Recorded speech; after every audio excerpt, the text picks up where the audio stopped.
কেমিস্ট্রিওয়ালা SP channel সকল ছাত্রছাত্রীদের শুভেচ্ছা ও শুভকামনা জানাই। আশা করি তোমরা প্রত্যেকে ভীষণ ভালো আছো, সুস্থ আছো। তোমাদের মাধ্যমিক ফাইনাল পরীক্ষার প্রস্তুতিকে আরও সুন্দর করতে আরও একটি এমসিকিউ সেট নিয়ে আজকে হাজির হলাম। এ প্রসঙ্গে বলে রাখি, রবিবার দিন 9:30টার সময় মেগা এমসিকিউ কম্পিটিশান আছে, প্রত্যেকে কিন্তু অবশ্যই যোগ দিও কম্পিটিশানে। আজকে কিন্তু ডব্লিউবিএইচএ টেস্ট পেপারের আরও একটি এমসিকিউ সলভ হবে তোমাদের জন্য। এখানে আমি যে এমসিকিউগুলো দিচ্ছি সেগুলো ডব্লিউবিএইচএ টেস্ট পেপার থেকে দিচ্ছি, আর এবিটিএ টেস্ট পেপার তো তোমাদের আমি সলভ করিয়ে দেবো। দুটো ক্লাসের মাধ্যমে সমস্ত টেস্ট পেপার সলভ করে দেবো, সেটা বলেছি তোমাদের। তার ফার্স্ট পার্ট হচ্ছে 26শে ডিসেম্বর। তো চলো, আর একটা কথা জানিয়ে রাখি, তোমাদের ফাইনাল সাজেশান দেওয়া শুরু হবে খুব তাড়াতাড়ি। ফাইনাল সাজেশান আমি টেস্ট পরীক্ষার আগে একবার সাজেশান দিয়েছিলাম, এবার একদম ফাইনাল সাজেশান দেবো। তো চলো, যদি এখনও সাবস্ক্রাইব না করে থাকো আমার চ্যানেলটি, প্রত্যেককে বলছি সাবস্ক্রাইব করে দিও, লাইক কমেন্ট শেয়ার করো। তো চলো সরাসরি এবার চলে যাই আজকের 15টি গুরুত্বপূর্ণ এমসিকিউ টেস্টে। প্রথম প্রশ্নটি দেখো, কোন গ্যাসটি অবলোহিত রশ্মি শোষণ করে না? এখানে 4টে অপশন আসবে। Option A CO2, option B CH4, option C O2, option D N2O। এদের মধ্যে কোন গ্যাসটি অবলোহিত রশ্মি শোষণ করে না? তোমাদের উত্তর দিতে হবে। তার আগে 5 সেকেন্ডের একটা কাউন্টডাউন পাবে। কাউন্টডাউন কমপ্লিট হয়ে গেলেই স্ক্রিনে উত্তর ভেসে উঠবে। সেই উত্তরের সঙ্গে তোমরা যে উত্তরটা ভাবছো বা লিখেছো সেটা মিলিয়ে নিও। তাহলে একাধারে তোমরা নিজেরাও জানতে পারবে 15টির মধ্যে কটি কারেক্ট হলো, এবং যেগুলো জানো না সেগুলোও তোমরা উত্তরটা জেনে নিতে পারবে। ওকে, কোন গ্যাসটি অবলোহিত রশ্মি শোষণ করে না? সঠিক উত্তর option C O2।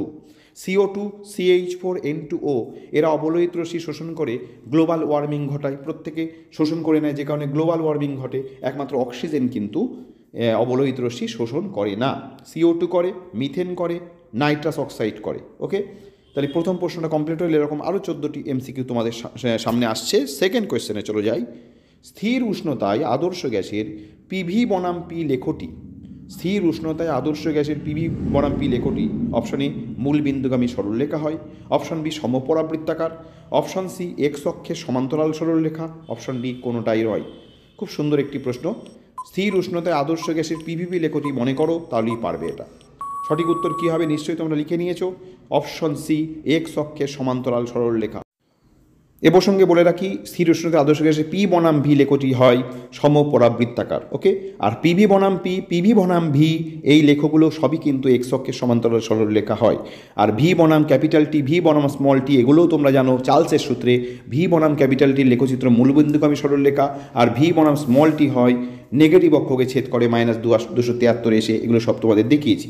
Question number 3, methane গ্যাসের বাষ্প ঘনত্ব হলো, মিথেন গ্যাস মনে করো আণবিক সংকেত, তাহলেই পারবে। Option A 32, option B 16, option C 10, option D 8। Methane গ্যাসের বাষ্প ঘনত্ব হলো 32, 16, 10, 8। কোনটা উত্তর হবে বলো? ভালো করে, খুব সহজ প্রশ্ন, কিন্তু একটু ভালো করে ঠান্ডা মাথায় দিতে হবে। সঠিক উত্তর অপশন ডি 8। কেন? মিথেন CH4, তাহলে মিথেনের আণবিক ওজন কত? 12 আর 4 16, সি এর 12, 4টে হাইড্রোজেনের 4, তাহলে 16 হচ্ছে আণবিক ওজন। হলে বাষ্প ঘনত্ব কত হবে? আণবিক ওজনের অর্ধেক, কারণ আমরা জানি M = 2D রিলেশনশিপ জানি, তাহলে বাষ্প ঘনত্ব হবে 8। ওকে, 3-এর ডি। এইটা মনে রেখো, আণবিক ওজন বাষ্প ঘনত্বের এইটাও কিন্তু মাধ্যমিক পরীক্ষায় অবশ্যই আসে। এইটা অবশ্যই প্রত্যেকে মনে রেখো, এই প্রশ্নটাও কিন্তু খুব ইম্পর্টেন্ট। হ্যাঁ, কোনো গ্যাসের বাষ্প ঘনত্ব দিয়ে আণবিক ওজন জানতে চাওয়া হয়, কোনো গ্যাসের আণবিক ওজন দিয়ে বাষ্প ঘনত্ব জানতে চাওয়া হয়। অনেক সময় কোয়েশ্চেন উল্টে দেয় যে এই গ্যাসের বাষ্প ঘনত্ব ওই গ্যাসের বাষ্প ঘনত্বের 5 গুণ, তাহলে এই গ্যাসটি কী? এরকম নানান ধরনের প্রশ্ন কিন্তু এই পার্টিকুলার M = 2D রিলেশনশিপ থেকে আসে। নাও কোয়েশ্চেন নাম্বার 4 আমাদের সামনে। কঠিন পদার্থের দৈর্ঘ্য প্রসারণ গুণাঙ্কের একক হলো, অপশন এ সেমি square, option B degree Celsius inverse 1, option C degree Celsius, option D degree Celsius inverse -1 সেমি স্কোয়ার। কোনটা হবে সঠিক উত্তর বলো? কঠিন পদার্থের দৈর্ঘ্য প্রসারণ গুণাঙ্কের একক সেমি স্কোয়ার হবে, ডিগ্রি সেলসিয়াস ইনভার্স হবে, ডিগ্রি সেলসিয়াস হবে, নাকি degree Celsius inverse semi square হবে? কোনটা হবে? এক্ষুনি স্ক্রিনে উত্তর দেখবে, তার আগে নিজেরা করে নাও। সঠিক উত্তর অবশ্যই option B degree Celsius inverse. কারণ আমরা জানি দৈর্ঘ্য প্রসারণ গুণাঙ্ক, ক্ষেত্র প্রসারণ গুণাঙ্ক, আয়তন প্রসারণ গুণাঙ্ক প্রত্যেকেরই একক কিন্তু সেলসিয়াসে ডিগ্রি সেলসিয়াস ইনভার্স, কেলভিনে ফারেনহাইটে ডিগ্রি ফারেনহাইট ইনভার্স, আর কেলভিনে ডিগ্রি হয় না, তোমরা জানো কেলভিন ইনভার্স। ওকে, এটা মনে রেখো।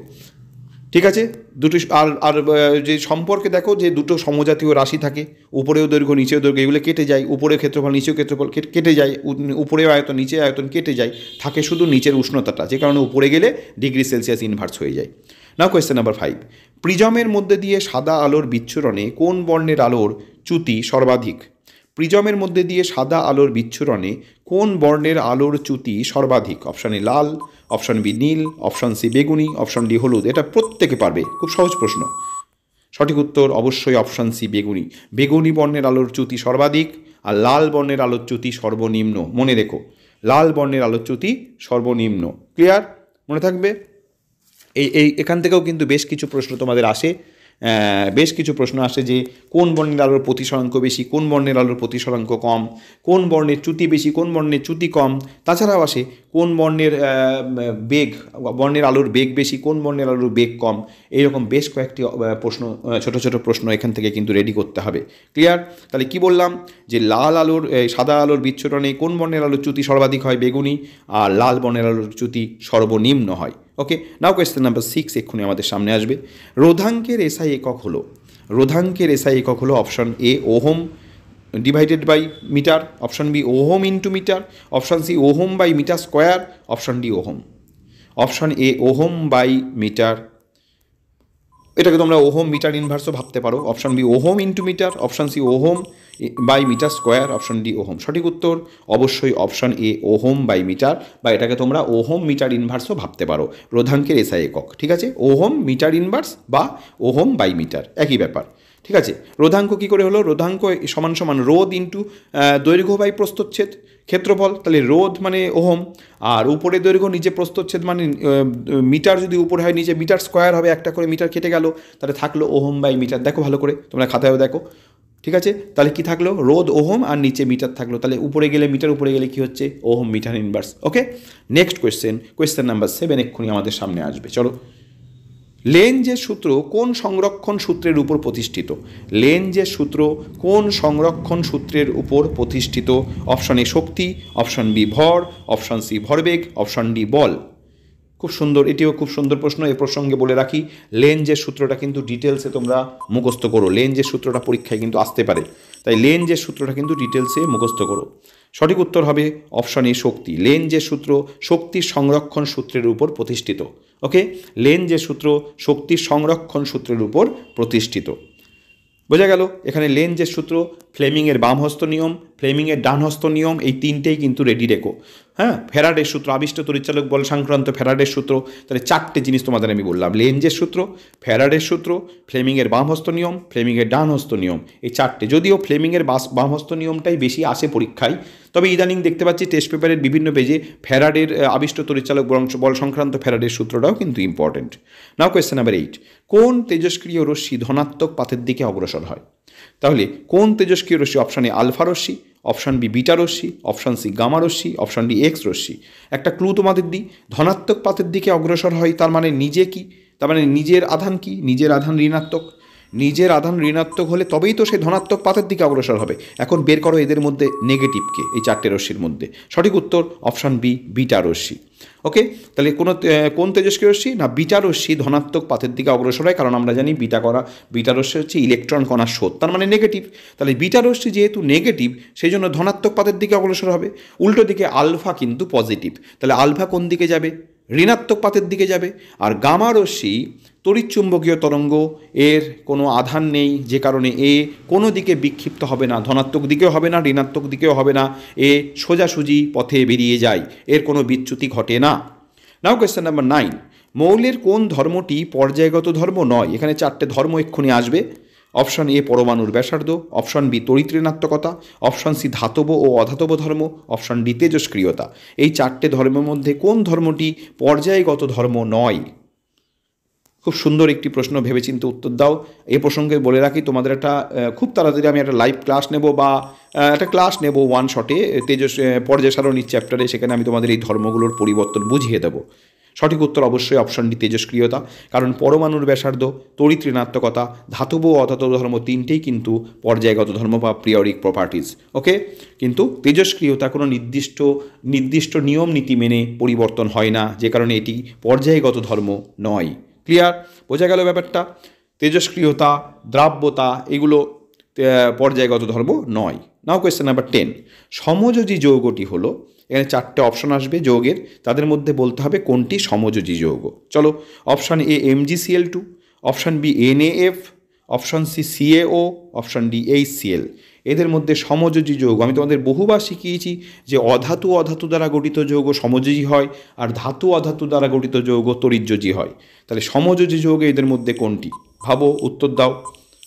সমযোজী যৌগটি হলো এ, বি, সি নাকি ডি? কোনটা উত্তর হবে? সঠিক উত্তর অপশন ডি, HCl। দেখো আমি যেটা বললাম তোমাদের, এখানে এইচও অধাতু, সিএলও অধাতু, তাহলে অধাতু অধাতু সমন্বয়ে গঠিত যৌগ, স্বাভাবিকভাবেই এটা কী হবে? সমযোজী যৌগ। বাকিগুলো দেখো, ম্যাগনেসিয়াম ধাতু, ক্লোরিন অধাতু, তাহলে আয়নীয় যৌগ। সোডিয়াম ধাতু, ফ্লোরিন অধাতু, তাহলে আয়নীয় যৌগ। তারপরে দেখো ক্যালসিয়াম ধাতু, অক্সিজেন অধাতু, তাহলে এটাও আয়নীয় যৌগ। ওকে, মনে থাকবে, ধাতু অধাতু সমন্বয়ে গঠিত যৌগ আয়নীয় যৌগ বা তড়িৎযোজী যৌগ হয়, আর অধাতু অধাতু সমন্বয়ে গঠিত যৌগ সর্বদা কী হয়? সমযোজী যৌগ হয়। এটা মনে রেখো। এ প্রসঙ্গে বলে রাখি, HCl এমন একটি যৌগ যা জলীয় দ্রবণে তড়িৎ পরিবহন করে সমযোজী যৌগ হওয়া সত্ত্বেও। নাও কোয়েশ্চেন নাম্বার 11, মৃদু তড়িৎ বিশ্লেষ্য পদার্থটি হলো option A NaCl, option B CH3COOH, option C H2SO4, option D CuSO4। এদের মধ্যে মৃদু তড়িৎ বিশ্লেষ্য পদার্থটি হলো, ভালো করে ভেবেচিন্তে উত্তর দাও। ঠিক WBH এর টেস্ট পেপার থেকে আজকে সলভ হচ্ছে 15টি MCQ, এইভাবে প্রতিদিনই আমি তোমাদের জন্য একটা করে ভিডিও দিচ্ছি। সঠিক উত্তর option B CH3COOH, acetic acid. মনে রেখো, জৈব পদার্থ যারা থাকে তারা সবাই কিন্তু মৃদু তড়িৎ বিশ্লেষ্য পদার্থই হয়, যেমন ফর্মিক অ্যাসিড, অ্যাসিটিক অ্যাসিড ইত্যাদি। আর অজৈব পদার্থ সাধারণত তীব্র তড়িৎ বিশ্লেষ্য হয়। দেখতে পাচ্ছ এখানে NaCl তীব্র তড়িৎ বিশ্লেষ্য, H2SO4 তীব্র তড়িৎ বিশ্লেষ্য, কপার সালফেট তীব্র তড়িৎ বিশ্লেষ্য। এ প্রসঙ্গে বলে দিই, তীব্র তড়িৎ বিশ্লেষ্য কারা আর মৃদু তড়িৎ বিশ্লেষ্য কারা? যে সমস্ত তড়িৎ বিশ্লেষ্য পদার্থের প্রায় 100% বিয়োজিত হয়ে যায়, আয়নে বিয়োজিত হয়ে যায়, তারা তীব্র তড়িৎ বিশ্লেষ্য। আর যাদের খুব কম সংখ্যক অণু আয়নিত হয়, বেশিরভাগই অবিয়োজিত অবস্থায় থাকে, তারা হচ্ছে মৃদু তড়িৎ বিশ্লেষ্য, যেমন অ্যাসিটিক অ্যাসিড। ওকে, চলো কোয়েশ্চেন নাম্বার 12, MCQ 12, হেমাটাইট আকরিক থেকে কোন ধাতু নিষ্কাশিত হয়? হেমাটাইট আকরিক থেকে কোন ধাতু নিষ্কাশিত হয়? Option A copper, option B zinc, option C iron, option D aluminium. ভালো করে ভেবেচিন্তে উত্তর দাও। হেমাটাইট আকরিক থেকে, প্রত্যেকে পারবে এই প্রশ্নটা, এই প্রশ্নটা কমন, প্রত্যেকেই পারবে, খুব সহজ একটি প্রশ্ন। সঠিক উত্তর একটু পরে স্ক্রিনে দেখা যাবে, তার আগে নিজেরা উত্তর দাও। সঠিক উত্তর অপশন সি আয়রন। হেমাটাইট আকরিক থেকে আয়রন ধাতু নিষ্কাশিত হয়। জানিয়ে রাখি, কপারের আকরিকের নাম হচ্ছে কিউপ্রাইট, মনে রেখো, কপার পাইরাইটস। জিঙ্কের জিঙ্ক ব্লেন্ড, অ্যালুমিনিয়ামের বক্সাইট। তাহলে প্রত্যেকটা ধাতুর আমি আকরিকের নামও বলে দিলাম। কপার পাইরাইটস কপারের আকরিক, জিঙ্কের আকরিক জিঙ্ক ব্লেন্ড, অ্যালুমিনিয়ামের প্রধান আকরিকের নাম বক্সাইট, আর আয়রন হচ্ছে রেড হেমাটাইট বা হেমাটাইট আকরিক থেকে আয়রন নিষ্কাশিত হয়। ওকে, চলো কোয়েশ্চেন নাম্বার 13, উত্তপ্ত ম্যাগনেসিয়ামের ওপর দিয়ে নাইট্রোজেন গ্যাস চালনা করলে যে পদার্থ উৎপন্ন হয়? সঠিক উত্তর কী হবে? Option A MgN2, option B Mg3N2, option C MgN, option D Mg2N। উত্তপ্ত ম্যাগনেসিয়ামের উপর দিয়ে নাইট্রোজেন গ্যাস চালনা করলে যে পদার্থ উৎপন্ন হয়, A, B, C, D, কোনটা সঠিক উত্তর হবে বলো? উত্তপ্ত ম্যাগনেসিয়ামের উপর দিয়ে নাইট্রোজেন গ্যাস চালনা করলে যে পদার্থ উৎপন্ন হয়, ভেবেচিন্তে উত্তর দাও। এটা কিন্তু পরীক্ষাগারে অজৈব শিল্প রসায়ন এই চ্যাপ্টার থেকে এই প্রশ্নটা এসছে। ওই চ্যাপ্টারটা কিন্তু খুঁটিয়ে খুঁটিয়ে একটু পড়তে হবে, ওখান থেকে প্রচুর তোমাদের অবজেক্টিভ প্রশ্ন আসে। সঠিক উত্তর Mg3N2, অপশন বি, এটাকে বলা হয় ম্যাগনেসিয়াম নাইট্রাইড। ওকে, ম্যাগনেসিয়ামের উপর দিয়ে নাইট্রোজেন গ্যাস চালনা করলে তৈরি হয় ম্যাগনেসিয়াম নাইট্রাইড, এর সংকেত হচ্ছে Mg3N2। ক্লিয়ার? Option B. এরপরে তোমাদের 14 নম্বর অবজেক্টিভ MCQ তোমাদের সামনে আসছে। চলো, অ্যাসিটিক অ্যাসিডের সঙ্গে সোডিয়াম বাইকার্বনেটের বিক্রিয়ায় কী উৎপন্ন হয়? এটা তোমাদের আগের দিন লাইভ ক্লাস নিয়েছিলাম, সেখানে আমি বারে বারে প্রশ্নটা আসছিল তোমাদের সামনে। Option A H2, option B CO, option C CO2, option D CH4। Acetic অ্যাসিডের সঙ্গে সোডিয়াম বাইকার্বনেটের বিক্রিয়ায় CH3COOH প্লাস NaHCO3 সমান, মনে করে দেখো, একটু আগের দিন বলেছিলাম CH3COONA, সোডিয়াম ইথক্সাইড প্লাস, তারপরে কি মনে করে দেখো, তারপরে কি বলেছিলাম? তারপরে একটা গ্যাস বলেছিলাম, সেটা কোনটা? H2, CO, CO2 নাকি CH4? ভালো করে ভেবে চিন্তে দাও, উত্তর দাও। সঠিক উত্তর হবে অবশ্যই option C CO2। Option C CO2, carbon dioxide gas নির্গত হয়। ওকে, কার্বন ডাইঅক্সাইড গ্যাস নির্গত হয়।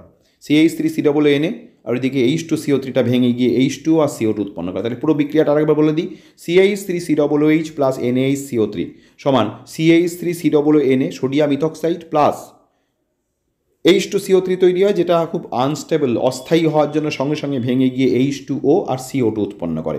তাহলে কোন গ্যাস উৎপন্ন হয়? Option C CO2। নিচের কোন পদ্ধতিটি হলো নাইট্রিক অ্যাসিডের শিল্প প্রস্তুতি? দেখো 15টি এমসিকিউ খুব সুন্দর সুন্দর প্রশ্ন অলরেডি হয়ে গেল। অপশান এ শেষ প্রশ্ন এটি অসওয়াল্ড, অপশান বি স্পর্শ পদ্ধতি, অপশান সি হেবার পদ্ধতি, অপশান ডি সংশ্লেষণ পদ্ধতিতে। কোন পদ্ধতি হলো নাইট্রিক অ্যাসিডের শিল্প প্রস্তুতির নাম? কোন পদ্ধতিতে নাইট্রিক অ্যাসিড শিল্প প্রস্তুতিতে করা হয়? কোনটা হবে, এ, বি, সি নাকি ডি? কী হবে বলো? অসওয়াল্ড, স্পর্শ, হেবার, সংশ্লেষণ। ভেবেচিন্তে উত্তর দাও। সঠিক উত্তর অপশানে অসওয়াল্ড। অসওয়াল্ড পদ্ধতি হলো নাইট্রিক অ্যাসিডের শিল্প প্রস্তুতি। ওকে, তো এইভাবে আজকে তোমাদের সেটের 15টি এমসিকিউ কমপ্লিট হলো। কে কত স্কোর করলে একটু আমাকে কমেন্ট করে জানিও। এইভাবে প্রতিদিন তোমাদের আমি সাধারণত এই ভিডিওগুলো পার্টিকুলারলি যে ছাড়ছি সেগুলো WBH টেস্ট পেপার থেকে ছাড়ছি, ফলে আমাদের WBH টেস্ট পেপারের এমসিকিউগুলো সব কমপ্লিট করা হয়ে যাবে। আর ABTA খুব তাড়াতাড়ি মেগা ক্লাসের মাধ্যমে একদিন দুদিন বসবো, গোটা ABTA টেস্ট পেপারের সমস্ত এমসিকিউ সলভ করব। সেটা 26 তারিখে পার্ট 1-এর ডেট অলরেডি তোমাদের আমি জানিয়েছি, সকাল 11টা থেকে ওই দিনকে শুরু হবে। সবাই থেকো। তো তোমাদের যেটা বলছিলাম যে স্কোরটা আমাকে একটু জানিও, কত স্কোর করলে সেটা অবশ্যই জানিও। আর যেটা তোমরা পারলে ঠিক আছে, যেটা ভুল করলে সেই ভুল যেন পরবর্তীকালে আর না হয়, এখানে কারেকশন করে নাও। প্রত্যেকে সুস্থ থেকো, ভালো থেকো, ভালো করে পড়াশোনা করো। আবার দেখা হবে তোমাদের সঙ্গে, আজকে এই পর্যন্তই।